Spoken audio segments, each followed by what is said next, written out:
a pension house is a type of accommodation establishment that offers affordable lodging and basic amenities to travelers.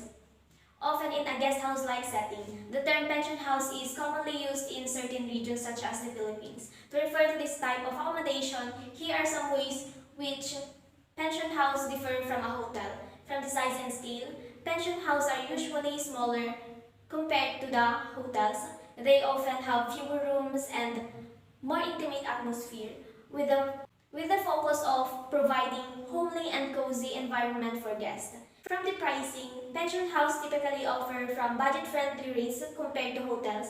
They are designed to provide affordable accommodations, making this popular among budget-conscious travelers. And from the amenities and services, pension houses generally offer basic amenities such as comfortable beds, private or shared bedrooms, and common areas for guests. However, they may have fewer on-site services and facilities compared to hotels. For example, pension houses may not have full-service restaurants, swimming pools, fitness centers, or extensive concierge services. And from the personalized experience, due to their smaller size, pension houses often provide a more personalized and friendly experience. Guests may have more direct interaction with the staff, fostering an honesty and welcoming atmosphere. And from the target market, pension houses are commonly preferred by travelers seeking affordable accommodations without the frills and luxuries of large hotels. And from the target market, pension houses are commonly preferred by travelers seeking affordable accommodations without the frills and luxuries of larger hotels. They are often frequented by backpackers, solo travelers, and those who prioritize cost-effectiveness over extensive amenities. And from the location, pension houses can be found in various locations, including urban centers, tourist destinations, or residential areas. They are often situated in convenient locations, allowing guests to easily access nearby attractions or transportation hubs. And the length of stay, pension house can cater to both short-term and long-term stays. Some travelers may opt for pension houses for a few nights or a weekend getaway, while others may choose them at temporary accommodations during extended trips. It's important to note that terminologies and characteristics of accommodation can vary across different regions and countries. The term pension house especially refers to this type of lodging in certain areas, while other regions may use different terms like guest house, inn, or hotel, or describe similar establishments. Overall, pension houses provide a more budget-friendly and simple accommodation options compared to traditional hotels. They are known for their affordability, smaller scale, basic amenities, and personalized experience, making them a suitable choice for travelers seeking a comfortable yet cost-effective place to stay. And next, discuss the relation of the following laws on the enforcement of the National Building Code with respect to the operation and construction of accommodation establishment. So first is A, Code of Sanitation in the Philippines.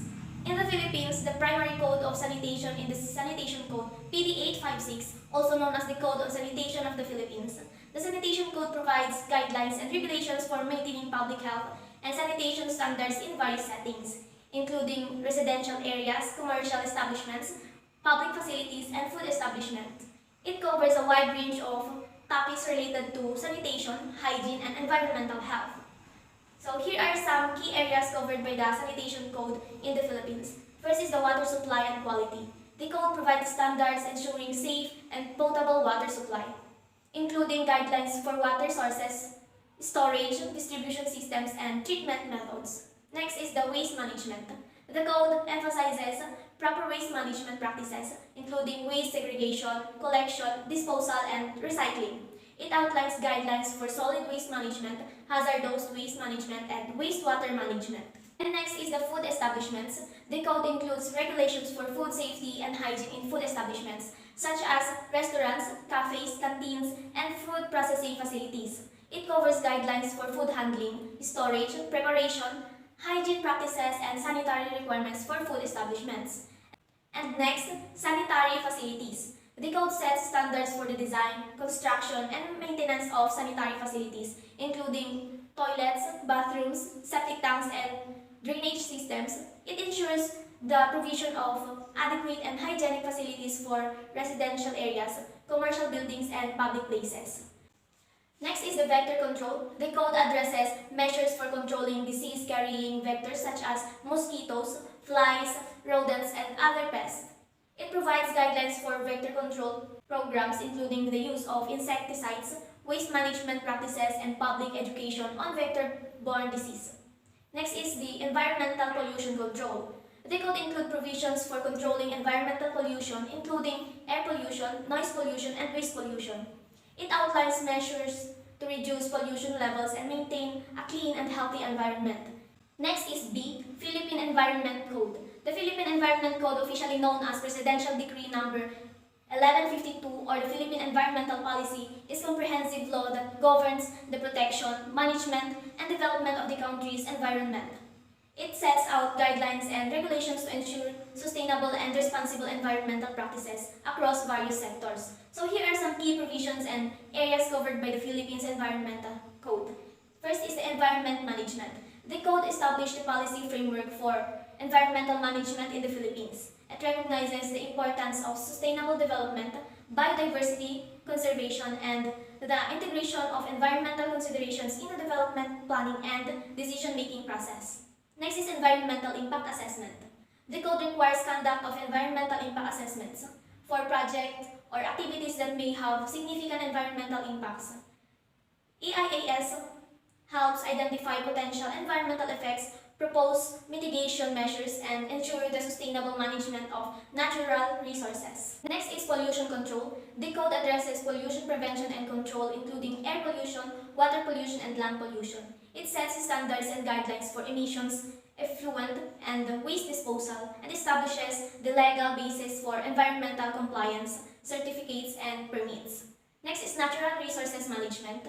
The code promotes the sustainable management and conservation of natural resources, including forest, wildlife, coastal areas, and water resources. It emphasizes the protection of ecologically sensitive areas, the sustainable use of resources, and the establishment of protected areas and wildlife sanctuaries, environmental education, and next is the awareness. The code highlights the importance of environmental education and awareness. It encourages the integration of environmental topics into the curriculum, the promotion of public awareness campaign, and the involvement of various sectors in environmental conservation and protection efforts. Next is environmental institutions and enforcement. The code establishes the legal framework for environmental governance, including the roles and responsibilities of government agencies, local government units, and environmental authorities. It outlines the enforcement mechanism and penalties for violations of environmental laws and regulations. So next is C, Fire Code of the Philippines. The Fire Code of the Philippines, officially known as Republic Act Number 9514 or the Revised Fire Code of the Philippines, is a comprehensive law that establishes the minimum requirements for fire safety and prevention in the country. It aims to protect life, property, and the environment from fire hazard by ensuring compliance with fire safety standards. So, here are some key provisions and areas covered by the Fire Code of the Philippines. So first is fire safety measures. The code sets out requirements for fire safety measures in various types of occupancies, including residential buildings, commercial establishments, industrial facilities, educational institutions, and healthcare facilities. It covers provisions for fire prevention, fire suspension systems, fire alarm systems, means of egress, and other fire safety equipment. And next is fire prevention and inspection. The code mandates regular fire inspection to ensure compliance with fire safety regulations. It establishes the roles and responsibilities of fire safety enforcement officer and provides guidelines for fire safety inspections, fire drills, and emergency preparedness. Next is fire investigation and enforcement. The code outlines the procedures for fire investigation, determining the causes of fires, and holding accountable to those responsible for fire-related incidents. It establishes penalties for non-compliance with fire safety regulations and provides mechanisms for enforcement and legal actions. And lastly, D, environmental impact system. The term environmental impact system is not commonly used as a specific term in environmental management or environmental impact assessment practices. However, it could refer to the overall process and systems involved in assessing and managing the environmental impacts of projects, policies, or activities. Environmental impact assessment is a systematic process that evaluates the potential environmental effects for a proposed project or development. It involves the identification, prediction, assessment, and mitigation of potential impacts on the environment, as well as the consideration of alternatives and the engagement of stakeholders. So here are the key components of an environmental impact system. First is scoping. This initial stage involves identifying the scope and boundaries of the assessment, determining the key environmental issues and defining the methodology and approach for conducting the assessment. Next is the baseline study. This phase involves gathering baseline data on the existing environmental conditions in the project area. It includes assessing factors such as air quality, water resources, biodiversity, ecosystems, land use, and socio-economic aspect. Next, impact assessment. In this stage, the potential environmental impact of the project or activity are identified, predicted, and evaluated. It includes analyzing the direct and indirect effect on various environmental components, such as air, water, soil, flora, fauna, and human health, mitigation, and alternatives. Based on the identified impacts, this stage focuses on proposing measures to mitigate or minimize the adverse effects. It also involves considering and evaluating alternative project designs or locations that may have lesser environmental impacts. Environmental management plan. Once the impacts and mitigation measures are identified, an environmental management plan is developed. The EMP outlines the strategies, actions, and monitoring plans to ensure effective implementation of mitigation measures and compliance with environmental regulations. And the stakeholder engagement. Throughout the process, stakeholders including local communities, NGOs, and government agencies are engaged to gather their input, concerns, and feedback. Public consultations and information dissemination play a crucial role in fostering transparency and inclusivity. Next is monitoring and compliance. So after the project is implemented, monitoring programs are established to assess the effectiveness of mitigation measures and ensure compliance with environmental conditions and regulations. Regular monitoring helps identify any changes or potential issues that may arise during project operation. So overall, the environmental impact system encompasses a structured and systematic approach to assess, manage, and mitigate the potential environmental impacts of project or activities. It involves various stages from scoping and baseline studies to impact assessment, mitigation, stakeholders engagement, and monitoring. The specific process and requirements may vary depending on the country, region, or project type, but the overall goal is to promote sustainable development and minimize adverse environmental effects. So next question, what is the National Homestay Program of the Department of Tourism? So, the National Homestay Program of the Department of Tourism in the Philippines aims to promote community-based tourism and provide authentic cultural experiences for both domestic and international tourists. The program encourages local residents to open their homes to tourists, allowing them to experience the local way of life, traditions, and hospitality. The rationale behind the National Homestay Program is multifold. From cultural exchange, the program facilitates cultural exchange between tourists and local communities by staying with local families. Tourists have the opportunity to immerse themselves in the local culture, traditions, and the way of life. They can interact with residents, participate in local activities, and gain a deeper understanding of the host community. And from authentic experience, homestays offer tourists an authentic and unique travel experience. They get to experience firsthand the local customs, cuisines, festivals, and daily routines of the host community. This contrasts with the standardized experience offered by conventional hotel and resorts, providing a more personalized and immersive experience for travelers. From the economic environment, the National Homestay Program contributes to the economic empowerment of local communities. By participating in the program, residents can generate income from tourism activities, which helps diversify their livelihood options and improve their socio-economic conditions. It creates opportunities for income generation and encourages entrepreneurship at the community level. And from the community development, the program aims to support community development by promoting sustainable tourism practices. It encourages the preservation of local cultural heritage, traditional crafts, and environmental conservation. The program also fosters community cohesion and pride as residents become ambassadors for their own culture and actively engage in the tourism industry. And from the destination diversity, the National Homestay Program promotes destination diversity by encouraging tourists to explore off the beaten path locations and lesser known communities. It helps disperse tourism activities beyond major tourist hubs, benefiting remote and rural areas. This contributes to a more balanced and sustainable tourism development, reducing the strain on overcrowded destinations. And next, from the social integration and understanding. Homestays facilitate social integration and understanding between tourists and locals. Through direct interactions and shared experiences, stereotypes can be broken down. Cultural appreciation can be fostered and mutual respect can be developed. This promotes goodwill, tolerance, and cross-cultural understanding. Overall, the National Homestay Program of the Department of Tourism provides a platform for tourists to experience the rich cultural heritage, warm hospitality, and unique traditions of the Philippines while supporting the economic and social development of local communities. It serves as a catalyst for sustainable tourism, fostering cultural exchange, and promoting inclusive growth in the tourism sector. Next question is, what is the importance of accreditation of accommodation establishments by the DOT?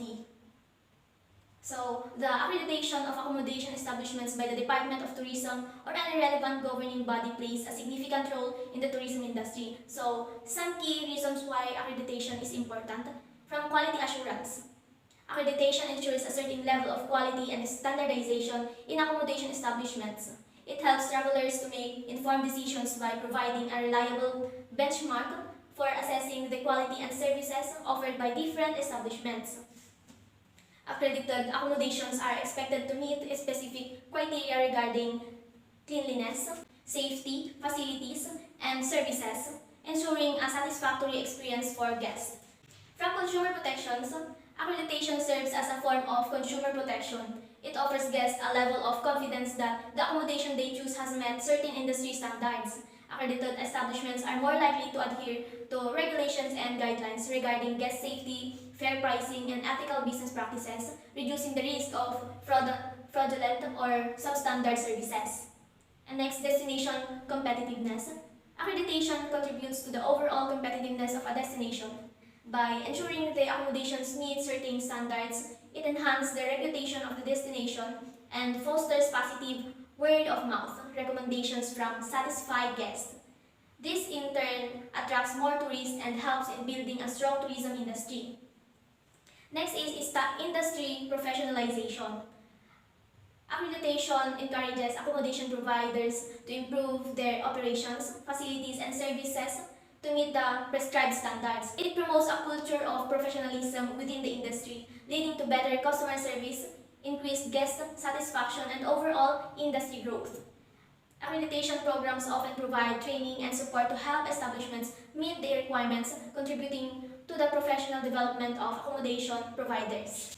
And next, from regulatory compliance, accreditation helps accommodation establishments to comply with regulatory requirements set by the governing bodies. It ensures that the establishments adhere to local laws, health and safety regulations, and other legal obligations. This assists in maintaining order within the industry and creates a level playing field for all accommodation providers.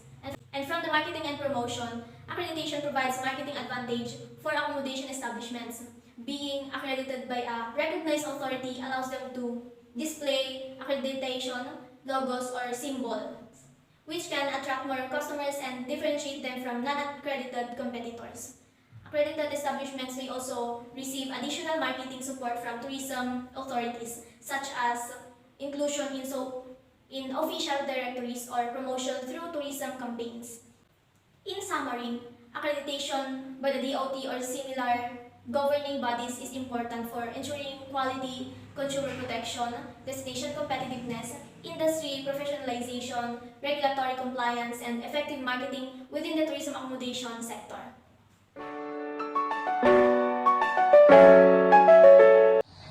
Enumerate at least 5 examples of security measures enforceable in a hotel or resort. Here are 5 examples of security measures that can be enforced in a hotel or resort. Access control. Implementing access control measures ensures that only authorized individuals can enter specific areas of the hotel or resorts. This can include using key cards or electronic locks for guest rooms, restricting access to certain floors or sections, and having secure entry points at the main entrance. Surveillance systems. Installing a comprehensive surveillance system with CCTV cameras in public areas, hallways, elevators, and parking lots can enhance security. These cameras can deter criminal activity, monitor suspicious behavior, and provide valuable evidence in the event of incident.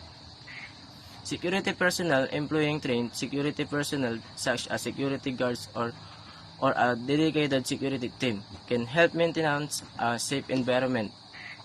They can patrol the premises, monitor activities, respond to emergencies, and assist guests in case of any security concerns. Emergency preparedness. Establishing robust emergency preparedness procedures is crucial. This includes clear evacuation plans, conducting regular fire drills, installing fire detection and suppression system, and ensuring proper training for our staff members on emergency response protocols. Guest identification and registration. Requiring guests to provide valid identification and register upon check in a common security measure. This helps in verifying guests' identities, maintaining a record of guests staying on the premises, and assisting with law enforcement or security investigation if required. It's important to hotel. The specific security measures may vary depending on the location, size, and type of hotel or resort. These examples provide a general idea of common security practice, but each establishment should conduct a true security assessment and implement measures appropriate to their unique needs and circumstances. Why is waste management important in an accommodation establishment? Waste management is crucial in accommodation establishments of several reasons. Environmental responsibility. Proper waste management helps minimize the negative impact on the environment. Accommodation establishments generate significant amount of waste, including food waste, packaging materials, paper, plastic, and hazardous waste. Effective waste management practices such as recycling, composting, and responsible disposal help reduce pollution, conserve resources, and promote sustainability. Guest satisfaction. Good waste management practices contribute to guest satisfaction today. Many travelers are environmentally conscious and prefer accommodations that demonstrate a commitment to sustainability. Implementing recycler programs, providing clearly labeled waste bins, and promoting eco-friendly initiative can enhance the guest experience and attract environmentally aware customers. Cost savings. Efficient waste management can result in cost saving for accommodation establishment. Recycling and waste reduction initiatives can lower waste disposal fees, minimize the need for purchasing new materials, and reduce energy consumption associated with waste management processes. By implementing waste management strategies, establishments can achieve operational efficiencies and potentially save money in the long run. Compliance with regulation. Waste management is often regulated by local authorities. Accommodation establishments are required to adhere to waste disposal regulations, recycling guidelines, and hazardous waste handling protocols. Compliance with these regulations is essential to avoid penalties, legal issues, and damage to the establishment's reputation. Public image and reputation. Demonstrating responsible waste management practice can enhance an accommodation establishment's public image and reputation. Guests and the local community appreciate business that prioritize environmental sustainability.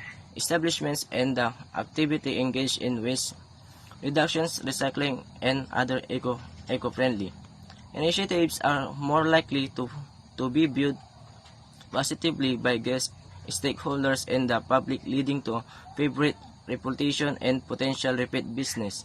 Employee engaging employees in a waste management practices can foster a sense of environmental responsibilities and teamwork, encouraging staff members to participate in recycling efforts. Waste reduction campaigns and energy-saving initiatives can boost moral, create a positive work environment, and improve overall employee satisfaction. In summary, waste management in an accommodation establishment is important for environment, responsibility, guest satisfaction, cost savings, regularity, compliance, public image, and employee engaged by implementing effective waste management strategies. Accommodations can contribute to a healthier environment, attract environmentally conscious guests, and achieve operation and financial benefits. What are important pointers in recruiting staff for a tourist accommodation? Recruiting staff for a tourist accommodation requires careful consideration to ensure you hire the right individuals who will contribute to the success of your establishment. Here are some important pointers to keep in mind during the recruitment process. Clearly define job roles and requirements. Start by clearly defining the job roles and responsibilities for each position within your accommodation establishment. Determine the necessary skills, qualification, and experience required for each role to ensure you attract candidates who meet your specific requirements. Attracting candidates, develop an effective recruitment strategy to attract a pool of qualified candidates. This may include advertising job vacancies on relevant job portals, industry-specific websites, social media platforms, and local networks highlights the unique selling point of your establishment, such as a positive work environment, employee benefits, and career growth opportunities to attract top talent. Through screening and selection, implement a thorough screening and selection process to assess candidates' suitability for the position. This may involve reviewing resumes, conducting interviews, and checking reference. Consider using behavior-based interview questions to gain insights into candidates' past experience, problem-solving skills, and customer service orientation. Cultural fit. Accessoring cultural fit is crucial to ensure that candidates align with your establishment values, work ethic, and customer service standards. Look for candidates who demonstrate a passion for the hospitality industry, exhibit a positive attitude, and process strong in personal skills. Consider conducting group interview or including existing staff members in all interview process to assess how well candidate will fit within your team. Customer service orientation. Excellent customer service is paramount in the hospitality industry. Look for candidates who have a genuine interest in providing exceptional service, display good communication skills, and can handle challenging situations with professionalism and empathy. Considering conducting role-playing scenarios during interviews to assess candidates' customer service skill. Training and development. Consider the potential for training and development when evaluating candidates. Look for individuals who demonstrate a willingness to learn, adapt, and grow within the organizations. Assess their capacity to handle training programs and their commitment to ongoing professional development. Background checks. Conduct through background checks, including employment history verification and reference check to ensure the candidates have a necessary experience and qualifications. This can help validate the information provided by the candidates and ensure there is sustainability for the position. Teamwork and collaboration. Emphasize the important teamwork and collaboration during the recruitment process. Look for candidates who can work effectively in a team skills and demonstrate the ability to build positive relationship with callingness and guests. Flexibility and instability, the tourism industry can be unpredictable and dynamic. Look for candidates who are flexible, adaptable, and able to handle changing work schedules, high pressure situation, and demanding customer needs. Employees retention. Consider factors that contribute to employee retention. When evaluating candidates, look for individuals who demonstrate commitment, stability, and a genuine interest in a long-term career with the hospitality industry. By keep these pointers in mind, you can improve your recruitment process and increase the likelihood of hiring staff members who are a good fit for your tourist accommodation and contribute to its success. In the case of a hotel employee code, peeping on female guests swimming at the resort's pool area is there a law violated. If a hotel employee is caught peeping on female guests swimming at the resort's pool area, it may potentially violate several laws and regulations depending on the jurisdiction and specific circumstances. Here are some possibilities to consider.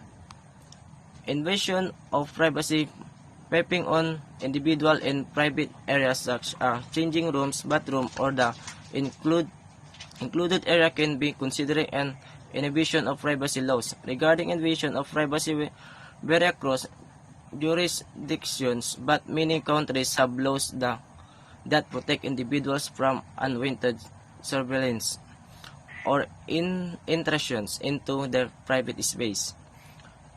If the fact of piping involves regarding of or capturing image of individuals within their consistent, it may fall under the category of voyeurism. Voyeurism laws criminalize the act of secretly observing, photographing, or recording individuals in situations where they have of reasonable expectation of privacy. Sexual harassment. Peeping on female guests in a sexualized manner can be considered a form of sexual harassment. Sexual harassment laws aim to protect individuals from unwelcome sexual advances, requests for sexual favors, or other verbal or physical conduct of sexual nature. Employment violations. The hotel employees' actions may also violate employment policies, codes of conduct, or contractual obligations. Hotels and resorts typically have strict policies in place to ensure the safety and privacy of their guests. Peeping on guests would likely be a violation of these policies, potentially leading to disciplinary action, termination, or legal consequences for the employee.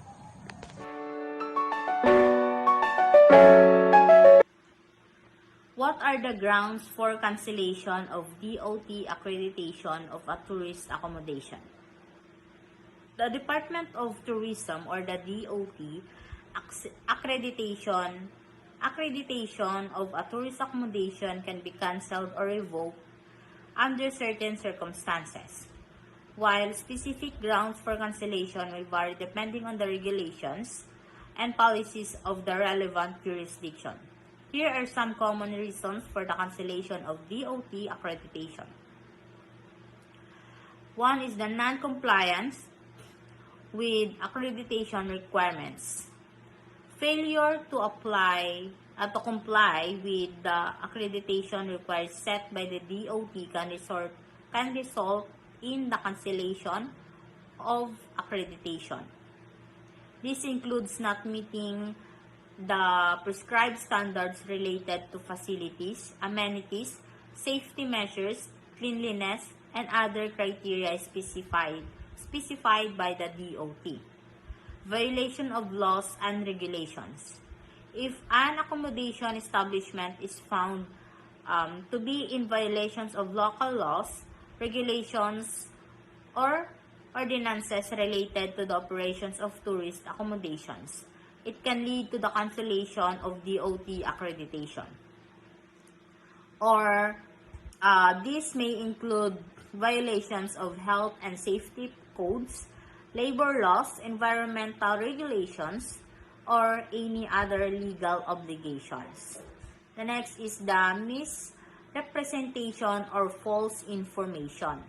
Providing false or misleading information during the accreditation process can be grounds for cancellation.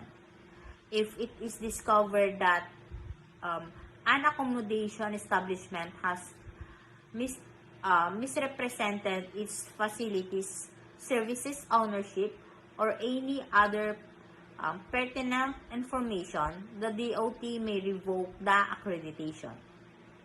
Next is the complaints and consumer protection. A significant number of valid and substantiated complaints from guests or consumers about the services or facilities of an accredited accommodation establishment can lead to the cancellation of accreditation. These complaints may relate to issues such as poor services, customer services, unclean or unsafe conditions, fraud, or unethical business practices. Next one is the serious offenses or criminal activities. In cases where an accommodation establishment is involved in serious offenses or criminal activities, the DOT may cancel the accreditation. This can include offenses such as human trafficking, drug-related activities, prostitution, or any other illegal activities that pose a threat to the well-being and safety of the guest. The last one is the non-payment of fees or dues. Non-payment of required fees, dues, or penalties to the DOT with a specified time frame can also lead to the cancellation of accreditation. And accommodation establishments are typically required to pay accreditation fees and renew their accreditation on time to maintain their status. It's important to note that the specific grounds and procedures for cancellation may be outlined in the accreditation guidelines and regulations set by the DOT or the relevant governing body. The accommodation establishments should familiarize themselves with these requirements and ensure compliance to avoid the risk for cancellation. Next one is the what is the sound hotel policy or joiners and visitors of hotel guests? What possible problems may happen with the non-implementation of such as hotel policy? The policy regarding joiners and visitors of hotel guests can vary between hotels, but here is a general overview. Joiners. Let us define first what is joiners. Joiners are individuals who are not registered but are allowed to accompany and stay with a registered guest in their hotel room. Many hotels have specific policies and procedures regarding joiners, including additional charges or fees for extra person.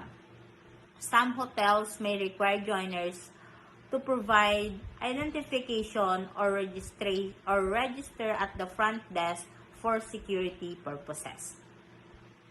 Visitors. Visitors are individuals who are not staying overnight but are visiting guests staying at the hotel.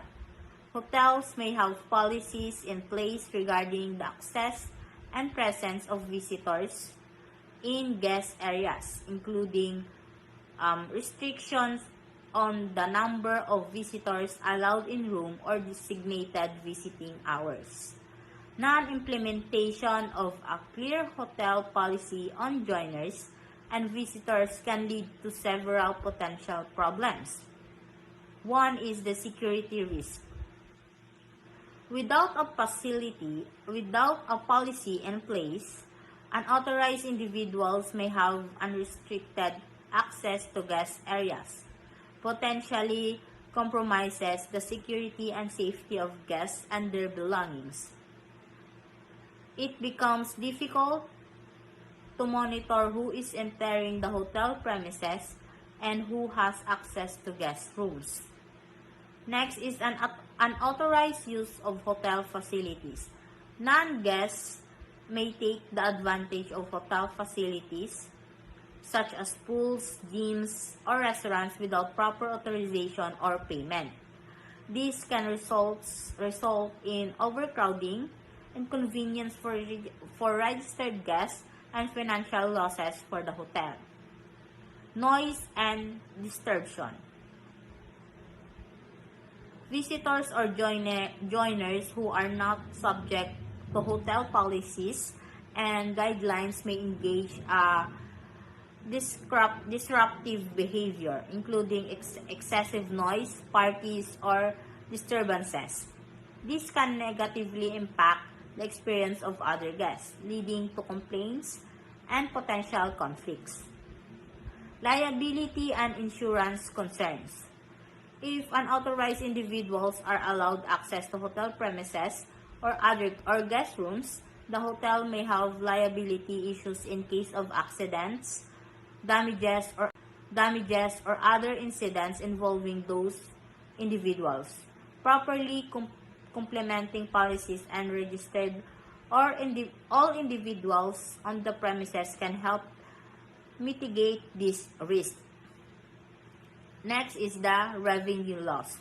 Without a clear policy on joiners, hotel may miss out on additional revenue opportunities, charging appropriate fees for extra persons and implementing a structured process for joiners and visitors can ensure that the hotel receives fair compensation for additional occupancy for use of facilities.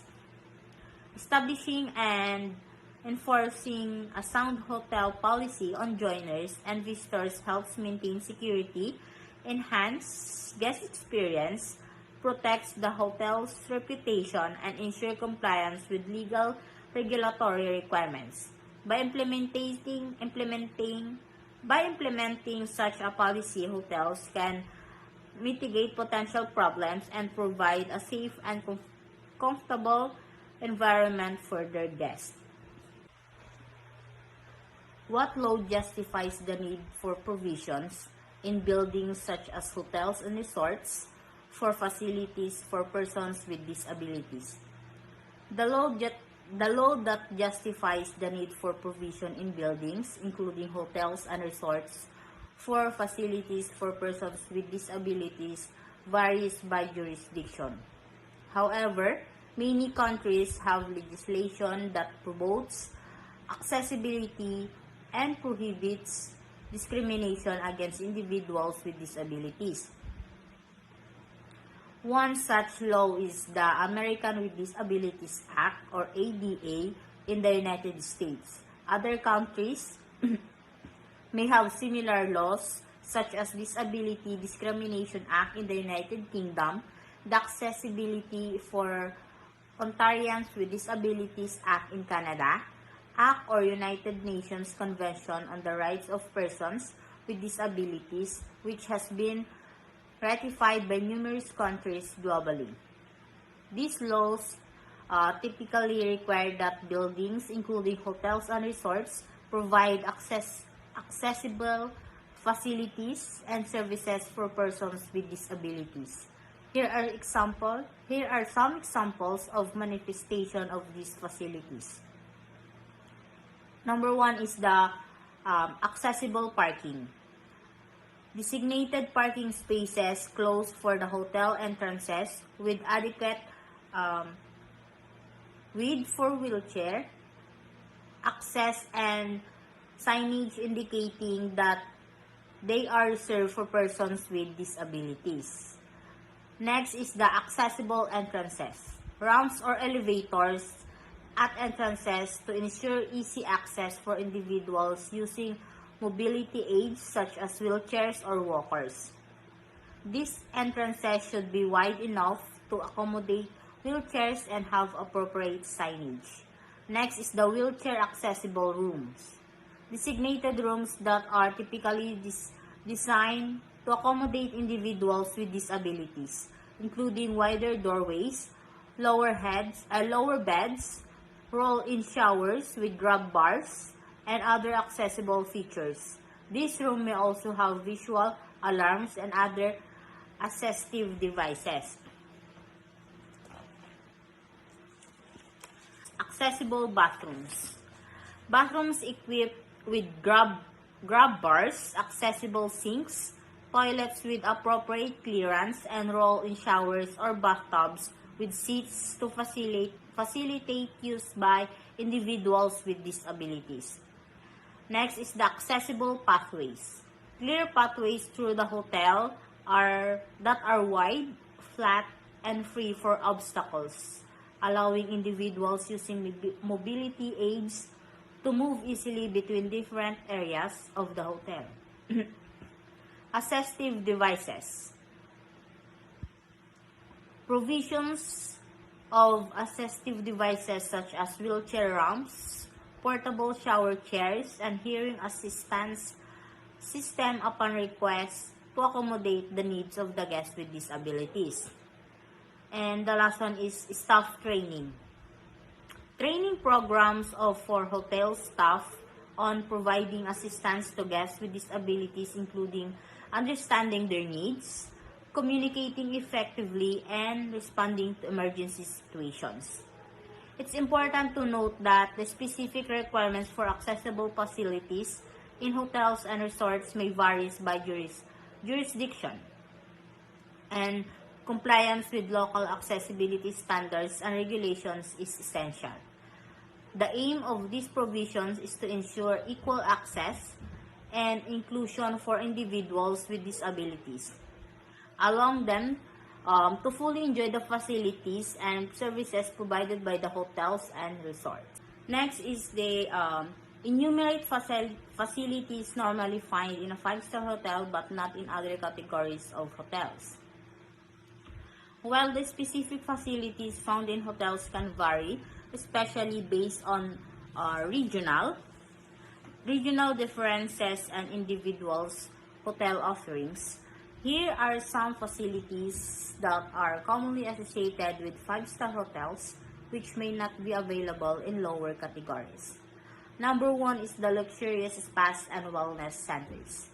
5-star hotels often feature high-end spas offering a wide range of treatments including massage, facials, body rubs, and other wellness services. These spas typically have luxurious amenities such as steam rooms, saunas, jacuzzis, and relaxation centers. Next is the fine dine restaurants. 5-star hotels are known for their upscale dining experiences. They often have multiple gourmet restaurants offering services, diverse cuisines prepared by chefs. These establishments have includes Michelin-starred or award-winning restaurants. Next one is the rooftop bars and lounges.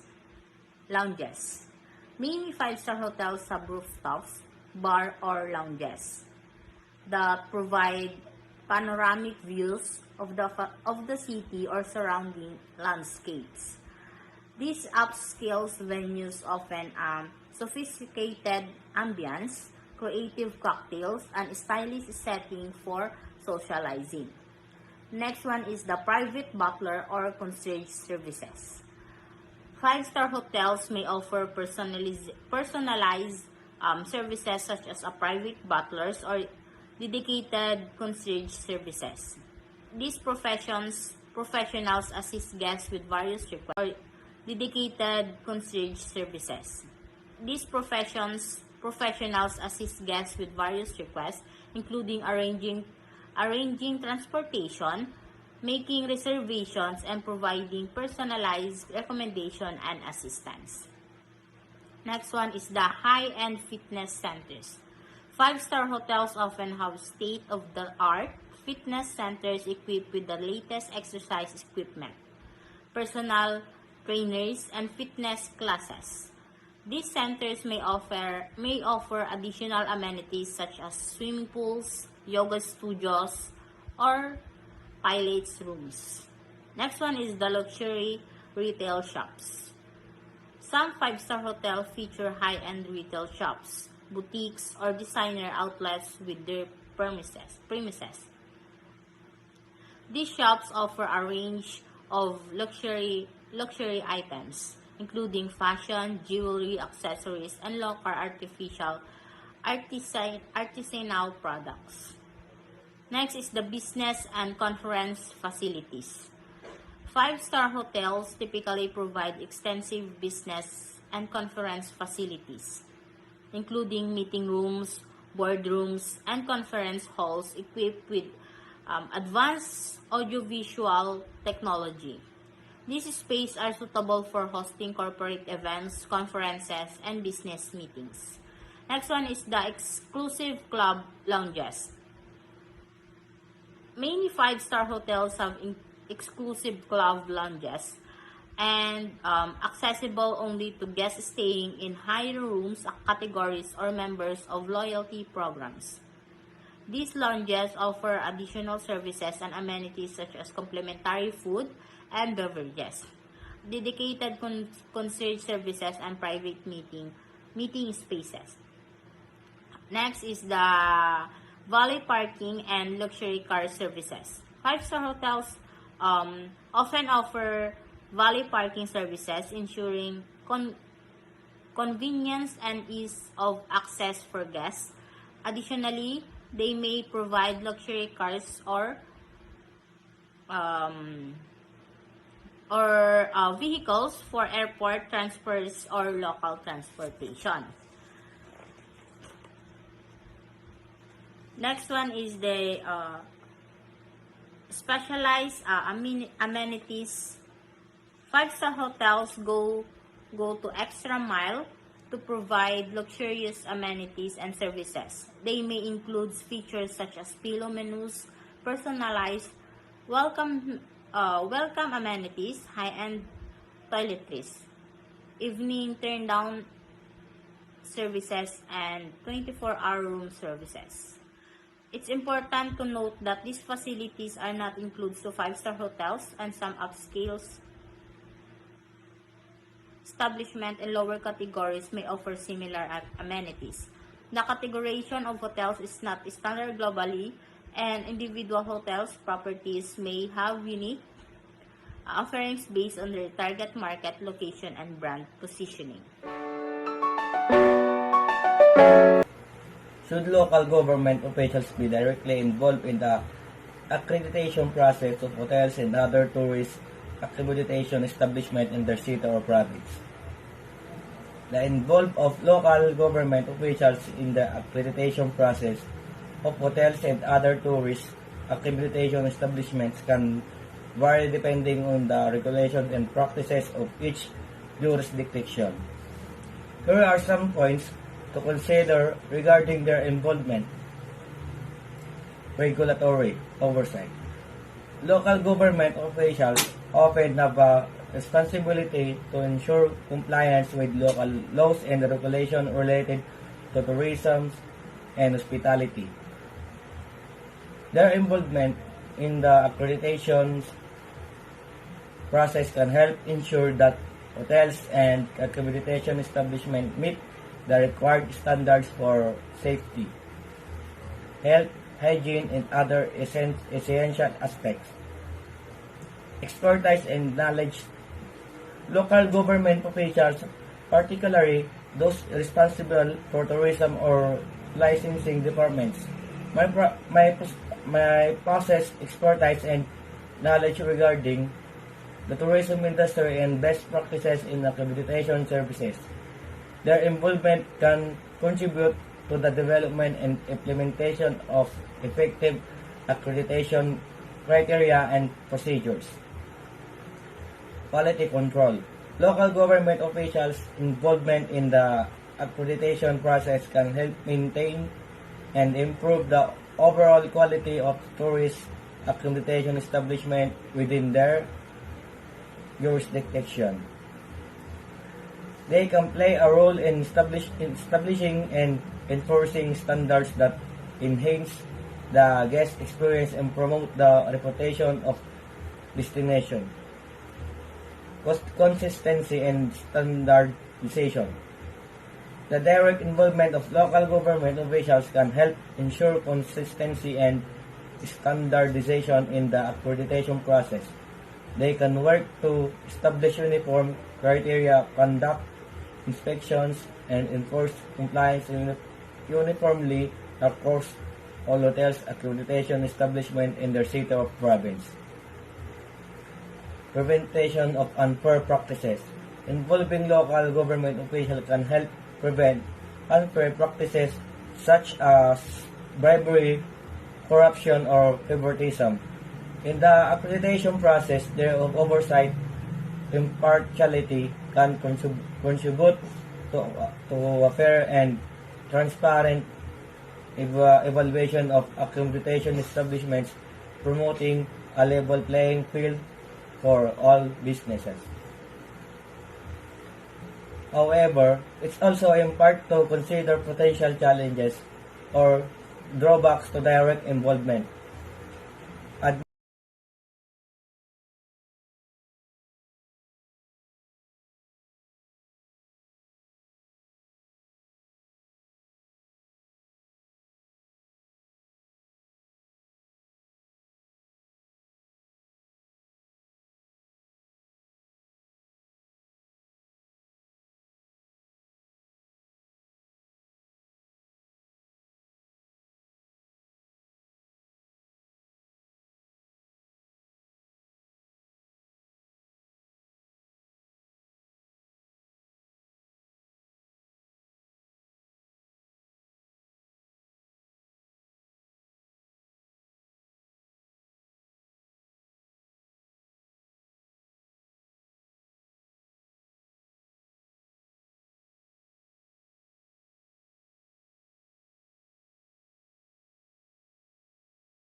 The process of accreditation requires resources for inspection, evaluations, and ongoing monitoring,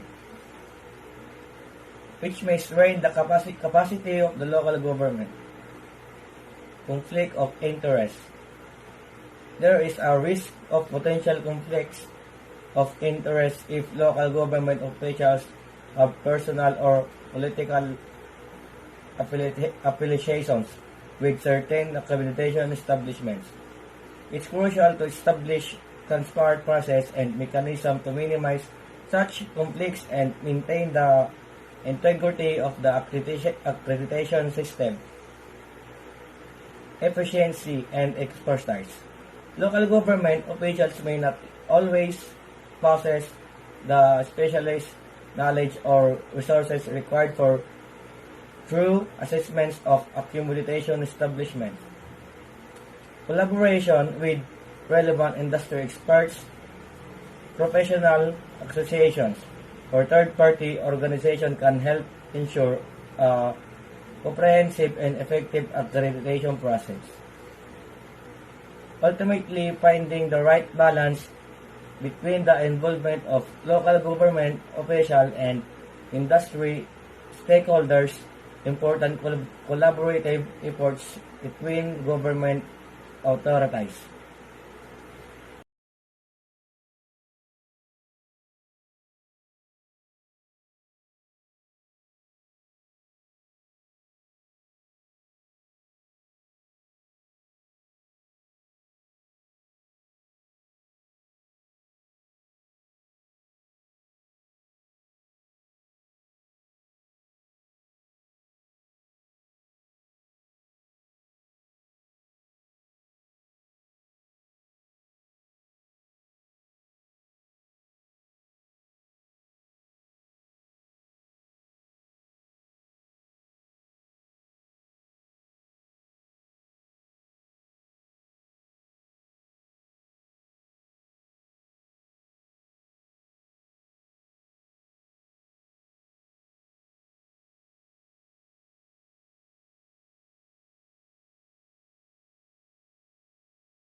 rectification if they have not initially obtained accreditation. Adequate notice and due process should be followed before any decisions regarding the renewal of business permits are made. It's essential to consult the specific province of RA 9593 as well as relevant regulation and guidelines issued by the DOT and local government units to determine the prices, requirements, and application for business permit renewal in cases of non-compliance with DOT accreditation. Thank you. Discuss way to ensure safe water with an accreditation establishment. What are the possible sanctions to accreditation establishment not providing safe water to their guests? Ensuring safe water within an accreditation establishment is crucial for the health and well-being of our guests. Here are some ways to achieve this. Water source and treatment. Ensure that the water source for the establishment is clean and reliable. Implement appropriate water treatment process, such as filtration, disinfection, chlorination or UV treatment, and regular testing to meet or exceed the water quality standards by local health authorities. Regular water testing. Conduct regular water quality tests to monitor the safety of the water supply. This includes testing for microbial contamination, chemical pollutants, and other parameters that may pose health risks. Establish a schedule for routine testing and keep records of the results. Plumbing and distribution system. Maintain the plumbing and distribution systems in good condition to prevent any contamination. Regularly inspect and clean pipes, faucets, shower heads, and water storage tanks. Implement backflow prevention device to avoid the backward flow of contaminated water into the main supply. Staff training and hygiene practices. Train staff member on proper hygiene practices related to water handling. This includes maintaining clean lines when handling water, avoiding cross-contamination, and adhering to sanitary protocols while filling water bottles, serving beverage, or handling ice. Guest education. Provide information to guests about the safety of the water supply and precautions they should take. This can include advising them to drink bottled or treated water. Avoid drinking from taps in bathrooms or using water filters provided in the room as available. Possible sanctions for accreditation establishment not providing safe water to their guests can vary depending on local regulations and legal frameworks. Here are some potential sanctions that may be imposed. Fines and penalties. Non-compliant establishments may face financial penalties imposed by local health authorities or regulatory bodies. The amount of fines can vary based on the severity of the violation and the jurisdiction regulations. Suspension or revocation of license. Accreditation establishments may have their license or permits suspended or revoked if they consistently fail to provide safe water to guests. This can result in the closure of the establishment or restrictions on its operations until corrective actions are taken. Legal action and prosecution. In several cases of water contamination posing significant health risks, legal action and and prosecution may be pursue this can result in criminal charges. Litigation or claims for damages filed by affected guests. Public disclosure and reputation damage regulatory authorities may publicly disclose information about non-compliant establishments, potentially leading to the negative publicity and reputational damage.